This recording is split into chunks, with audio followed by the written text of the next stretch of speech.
Sino Mrs Makabo kade ngena kumhlangano wenhliziyo mhlawumbe uma enga introduce nje kabanzi ukuthi ubani nokuthi ke kungani ethande ukuthi ke angene lo mhlangano wenhliziyo. Igama lami nguSamkelisiwe wakaMakabo eChartwell but ngizalwa la kaSanti kwamaphumulo. Into engenze ukuthi ngijoyine umhlangano wenhliziyo umuntu kahlahle wangigqugquzela ugogo ibhantshi la gogo leli mahlophe intombi eyayifikela nje yazoyicelela ukuthi mntanami ngicela ungisathelele libhantshi ngathi hayi gogo mhla ngiready ngiyolithatha nangempela kwahamba ngazizwa ukuthi hayi sengisemandleni sengiready ungena kumhlangano wenhliziyo ngithatha ibhantshi la gogo feze konke ayekufisa okwakufiswa enhliziyweni enkulu engcwele kaJesu.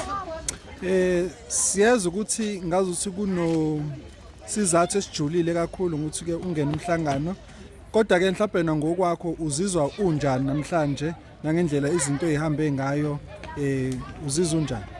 Ngizizwa ngijabule kakhulu ngoba kade ngangiyifisa le ndlela yizwa noma ugogo ayecelile ukuthi ngimthathele ibhantshi kodwa ngathi gogo mhla kwafika kumina nami ngiyolithatha ngaleso sikhathi sengiready sengazi ukuthi hayi ngimisele ngokomoya nangokwenyama hayi ngijabulile kakhulu ukuhambe kahle konke siyabonga kumpriest siyabonga nakuba othisha bethu basifundisile ukuthi sikwazi usingena yosibekezelela sihlupha but ngijabulile kakhulu konke kuhambe kahle. Mhlawumbe amazokuvala komunye mhlawumbe osacabanga ungena inhlangano nomunye nje mhlawumbe ongekho involved kuma Sodality ungathini?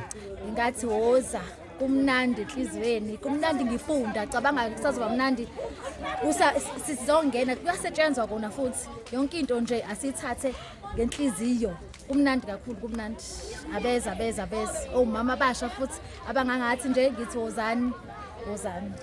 Mrs Makabo siyabonga. Ngiyabonga kakhulu. Thank you.